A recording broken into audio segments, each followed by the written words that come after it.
prima ha vissuto senza consapevolezza, ma successivamente divenuto consapevole, illumina questo mondo come la luna che esce da una nuvola.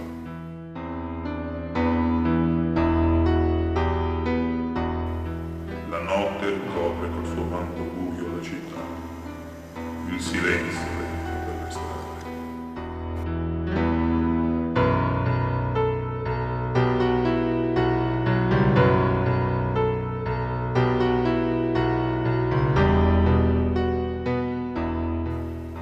Mentre tutto tace e dorme, si destano all'occultamento arcane presenze, custodi di sapienza primordiale.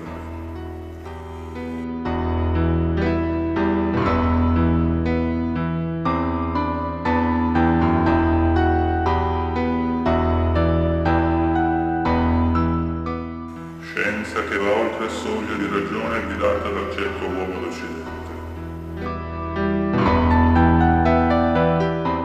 La notte porta a maturazione il tempo e lo spazio della magica epifania della piano libero, che racchiude chiave la nascosta fuga, oltre la quale enti erette acquistano consapevolezza delle cose che erano, che sono e saranno. Che oramai adorna il banchetto sapienziale, gli arcani in consiglio preparati nei secoli a tempo.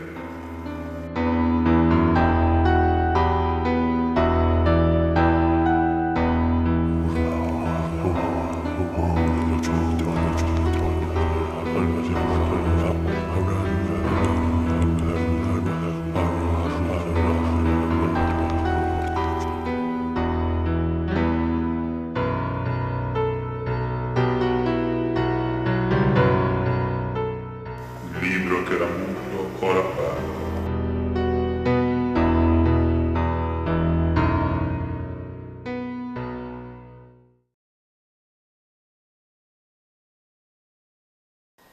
In dorata alba boccia la rosa dai 13 petali.